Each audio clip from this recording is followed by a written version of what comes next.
السلام عليكم ورحمة الله وبركاته. ازيكم يا حبايبي، عاملين ايه؟ يا رب تكونوا بخير. نصلي على سيد الخلق اجمعين ونترحم على موتانا وموتى المسلمين عليه افضل الصلاة والسلام. انا زعلانة منكم جدا على فكرة، مفيش تفاعل في الفيديوهات، اللايكات ضعيفة جدا. يا جماعة ما تنسوش اللايك ده اهم حاجة عشان القناة بتاعتنا تنتشر والناس تعرفها. لازم اما تتفرجوا على الفيديو اول حاجة اعملوها اضغطوا اللايك عشان الفيديو ينتشر والناس كلها تعرفه وتستفيد بيه. دي اول حاجة. تاني حاجة، اللي ما اشتركش في القناة يشترك، مش هقول لك تاني، اللي ما اشتركش في القناة يشترك ويفعل الجرس عشان يوصلوا كل جديد. المهم انتوا عاملين وحشتوني جدا جدا، يا رب تكونوا كلكم بخير. النهارده هنتكلم في حاجة مهمة خالص يا جماعة، حاجة نصب تقولي، شحاتة تقولي، يعني حاجة غريبة بتحصل. انا وسيلة المواصلات اللي انا بركبها هي المترو يا جماعة. انا بركب، انا دي ل10 سنين بركب المترو، بالنسبة ان انا بروح شغل يعني. فبركب من وانا رايحة بركب اتجاه حلوان، لا اسفة، وانا رايحة بركب اتجاه المرج، وانا جاية باخد اتجاه حلوان. بصوا يا جماعة، انا بشوف مهازل بتحصل في المترو ما تتخيلهاش، كذب، نفاق، شحاتة، تسول، كل حاجة. في ناس كده يعني ربنا يصلح حالهم على الكذب اللي هم عايشين فيه. طبعا انا بمناسبة ان انا ليا 10 سنين بركب المترو، فانا يعتبر حفظت كل الاشكال، والله العظيم بجد، حتى الناس اللي على المحطة حفظتها، اللي بتركب معايا كل يوم. كل اللي بيدخل المترو انا حفظته، بقيت عارفة الواحدة اللي بتدخل هتقول ايه، اول ما الباب المترو يفتح كده وتخش عارفة ان هي هتتكلم في ايه. ففي مجموعة كده يعني ربنا يصلح الحال يعني بجد، يعني ناس سوية فوق الوصف. في جماعة بيدخلوا، هكلمكم الأول على بتوع الزيت. في جماعة بيدخلوا كده، واحدة بتدخل بزيت اسمه اوزماتكس، ده عبارة عن ايه؟ اسمعوا بقى، زيت وشامبو وبلسم. ده ايه بقى؟ بيقلب شعرك في ثواني. اول ما تحطيه وتغسلي الشامبو وتحطي البلسم هتلاقي اللي شعرها اكرت بقى حرير. شوفوا بقى السحر اللي بيحصل.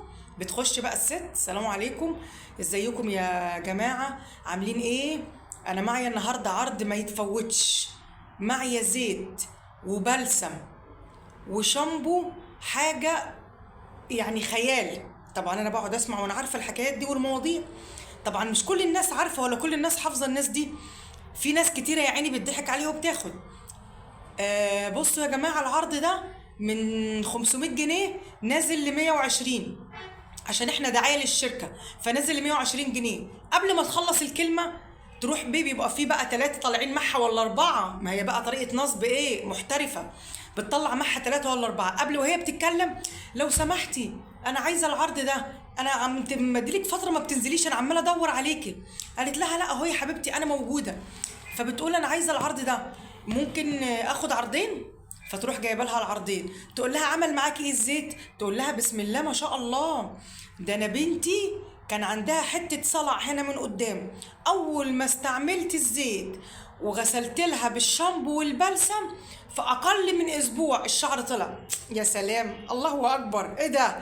في اقل من اسبوع كانت في حته هنا قرعه الشعر طلع. يا حبيبتي ايه ده؟ تقول لها اه والله الله يبارك لك.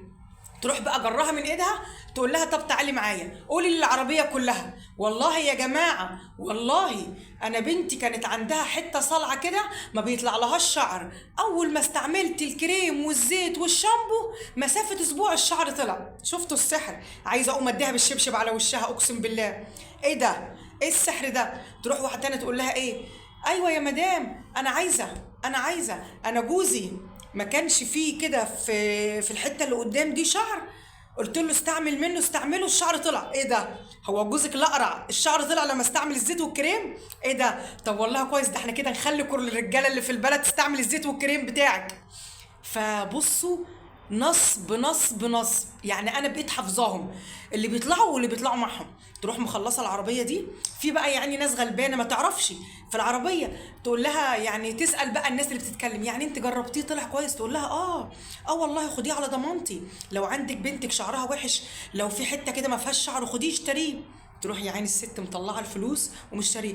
اقعد ابص لها كده، اقول لها واشاور لها، اقول لها بلاش، تقول لي ايه يا مدام انت جربتيه؟ اقول لها ما جربتوش بلاش.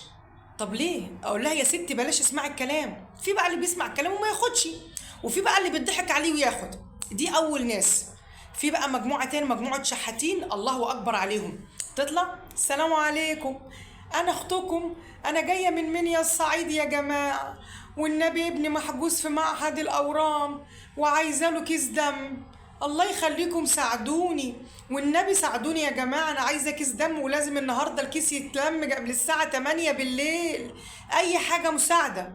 طبعا دي اللي عايزه كيس دم اللي بتقول انا من منيا الصعيد، اديلي 5 سنين بشوفها بتجمع في كيس الدم. 5 سنين يا حبيبتي، لسه ابنك لدلوقتي قاعد في المستشفى من 5 سنين مستني كيس الدم اللي هتتبرع له الناس بيه. يا ولاد النصابين، تقعد تلف في العربية، في ناس عارفاها زيي وفي ناس بقى ما تعرفش. في على فكرة والله العظيم في ناس غلبانة جدا، في ناس بتدي بالمية بتدي بالخمسين، مع الناس بتعمل الخير بس مش مع دول يا جماعة، الخير مع اللي يستاهل الخير، مش أي حد أديله خير. تقعد تلم بقى، تلم وتروح نازله. مره الست دي دخلت بقى نفس القصه، سلام عليكم اختكم من الصعيد وكذا ويك ويك ويك ويك ويك ويك، وتقعد تتكلم والنبي يا جماعه واللي مش مصدق يجي معايا المستشفى يشوف ابني. قلت لها بقول لك ايه يا حاجه، ممكن اروح اشوف حاله ابنك كده واللي يقدرنا عليه هعمله ان شاء الله، يعني عايزه بس تتواصلي معايا. قلت لها لا مش هتواصل معاكي، تعالي ننزل من المترو وهروح معاكي المستشفى واشوفه وانا ان شاء الله هديكي تمن كيس الدم. قالت لي حاضر ربنا يخليكم مش عارفه والكلام ده. طيب بس همشي في العربيه كده شويه بجيب اي حاجه. قلت لها يا ست مش مستاهله، تعالي ننزل وانا هروح معاكي. قالت لي ماشي. قالت لي ثواني بس، عقبال اللي ثواني يا جماعه كان المترو بيفتح في السيده زينب مسافه ثانيه، باب المترو فتح خلعت ما شفتهاش تاني. طب ليه؟ ما انت بتقولي تعالي شوف الحاله معايا، ما انا هاجي اشوف الحاله معاك اهي، ولو كده في فعلا ابنك تعبان وعايز كده دم قلت لك انا هجيبهولك، لا خلعت، ما هي نصابه بقى. فحالات نصب يا جماعه كتير، خلوا بالكم، مش اي حد نديله حاجة، يعني احنا ندي الصدقة في المكان اللي هي تتحط فيه او في شخص انا شايفة انه محتاج. بصوا عشان اقول لكم حاجة كمان، في ناس كتير فعلا تستاهل الصدقة. يعني في برضه حوالي 5 ستات في المترو، الستات دول كبار سن، مش بيشحتوا دول يا جماعه بيبيعوا مناديل، بتبقى يعني الست ماسكه المنديل، وناس كبيره جدا يعني بتبيع المنديل. اي مساعده يا جماعه، مفيش حد محتاج كيس مناديل، دي فعلا الناس نساعدها. على فكره لما يجي حد بيديها حاجه وتروح مديها الفلوس ما تاخدش مناديل، الست بتزعل، بتقول لها لا والله انا ما هاخد الفلوس غير لما تاخدي منديل. ست انا مش عايزه معايا، قالت لها لا والله العظيم ما عايزه، تروح مديها منديل، علبه مناديل او علبتين مناديل. دي فعلا الناس تستحق المساعده. لكن النصابين دول بتوع الزيت وبتوع الكريم وبتوع مش عارفه ايه، خلي بالكم، ولا تشتري من حد في المترو بيبيع زيوت ولا بيبيع كريم ولا ايه. هقول لكم كمان على الصن بلوك، تعالوا شوفوا، ما شفتوش الصن بلوك ب 30 جنيه اللي معدي ال 600 وال 700؟ بتقول لك ايه، الشركه عامله تخفيض عليه ب 30 جنيه. حطيه بقى في مكان فيه شمس ولا بتاع، هيبيض جسمك والشمس مش هتأثر عليك. بسم الله ما شاء الله يا اختي، انا اول مره اعرف ان في حاجه بترخص في البلد. الصن بلوك يا حبيبتي اللي وصل ل 700 800 جنيه بقى ب 20 جنيه، ما شاء الله. ليه؟ هو اللي حصل في بلدنا ايه؟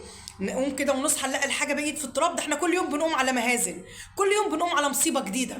عمرنا ما شفنا حاجه رخصت يا حبيبتي عشان الصن بلوك بتاعك ده بقى ب 20 30 جنيه. يلا يا نصابه يا بنتي النصابه، خلي بالكم يا جماعه، اي حد بيركب المترو ولا تشتروا زيوت ولا تشتروا كريم ولا تشتروا اي حاجه وتقعد تجيب لك ناس انا خدت وجربت، لا ده بصي كله كذب، كله كذب. في ولا تقول لك انا مش عارفه ابني تعبان، ولا اللي تقول لك مش عارفه ما هيعمل عمليه ومحتاجه مساعده، لا لا لا، ده كله نصابين. الناس اللي تستحق مساعده الناس اللي هم كبار السن اللي بيبيعوا مناديل، دول فعلا يستحقوا مساعده. وفي واحده تاني، في كده طفل عنده حوالي 10 سنين او 11 سنه، الطفل ده عنده مرض جلدي، بمعنى ان هو جسمه كله بيتقشر وفي دماغه كده حته صلعه وعامله قشره. ده مش مريض سرطان، ده عنده مرض جلدي. الطفل ده النصابين بيتوزعوا عليه، بمعنى ايه؟ كل يوم واحده تمسكه وتنزل بالمترو، تقول ايه بقى؟ تروح حضناه كده حطاه قدامها وماشيه بيه، ابني يا جماعه مريض سرطان وشعره بيقع ومش عارفين نعمل له ايه، ساعدوني يا جماعه، ساعدونا عشان عايزه اعمل له اشعه وتحاليل. طبعا اول مره صدقت لما شفته، طبعا انا بقى عشان قلت لكم انا في المترو كل يوم لقيت الواد ده كل يوم مع واحده شكل، وكل واحده بتقول عليه امه، بسم الله ما شاء الله. اول مره اشوف طفل الخمس ست امهات، والاقي الطفل ده مره يطلع لوحده يبيع مناديل، ساعدوني انا تعبان فالناس بتساعده. فايه النصب ده يا جماعه؟ حسبي الله ونعم الوكيل. يعني النصب في ايه؟ واللي بتتمنى المرض وبتتمنى لعيالها التعب ليه؟ ليه يا ست ما تشتغلي شغلانه كويسه وربنا يكرمك فيها؟ ما اللي بيتمنى حاجه ربنا بيديها. لما تقولي ابني محجوز له في المستشفى وعايز كيس دم، او ابني مريض سرطان، طب ما انت اللي بتتمنيه ربنا هيديهولك. طب وليه؟ بصوا عايزين الفلوس على الجاز. زي كده في حكايه واحده عندنا، هي مش في بلدنا في الصعيد يعني، انا زي ما قلت لكم انا اساسي من الصعيد، بس انا عايشه في القاهره هنا، متجوزه وعايشه في القاهره. فاخواتي في الصعيد، بس الست دي مش عندنا يعني في اسيوط في بلدنا، من بلد كده بعدينا. الست دي شحاته، قعدت كام سنه، اكتر من 10 سنين بتشحت. المهم ايه، كانت بقى هدوم مقطعه ومش عارفه ايه وبتشحت. الست دي بقى ماتت، ما كانش ليها حد.